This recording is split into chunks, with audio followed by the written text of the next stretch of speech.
Hello and welcome back to Getty Garage. We are working on the 74 Bultaco. Let's get into it. Okay, since last time I had Bob out here, what we did was we added some oil to the transmission and oil to the primary case, put some fuel in it, and connected the spark plugs, kicked it over a few dozen times, no dice. The following week what I did, I added a little more fuel, so we just added a little bit when Bob was here. Added a bunch more fuel to fuel tank, and then what I noticed was it was dripping out of the carburetor, which suggested to me that it was probably a stuck float bowl. So I took the carburetor off, reset the float, made sure that was working, and put it back on. Gave it a few more kicks, still no dice. So then I started looking at electrical. This actually has two spark plugs, so it was connected to the one that's sort of in the middle there, the straight up one, and I switched to the other spark plug. So I would have, taken the spark plug off and figured out how to diagnose that, but since there's two, I just connected it to the other one and I was able to actually get it started. So cut to a video of it running for the first time.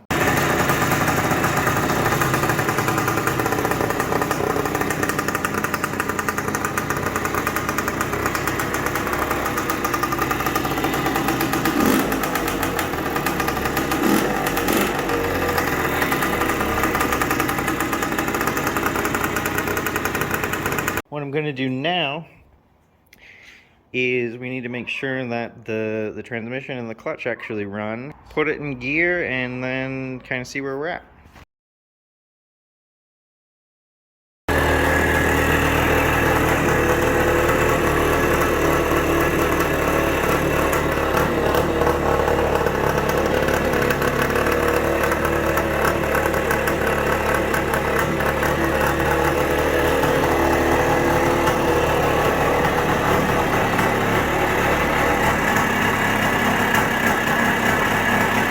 So I put it in gear, and then the clutch did not completely disengage the engine, so it started to try to roll forward. It did seem to do something. I was actually able to drive it about maybe 100 yards. Anyway, just drove it a little ways and ended up just kind of pushing it back.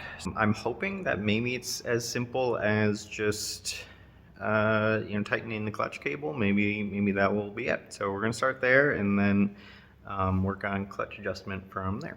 All right, so this is the clutch cable adjustment screw here. There's actually not that much free play, so I don't know if we're going to be able to do much here, but we'll give it a try. And then, all right, I started it up, moved the adjustment screw mostly all the way to the end. I have it up just off the ground so the wheel does spin, and pulling in the clutch does not disengage the engine, so a little more work is gonna have to be done.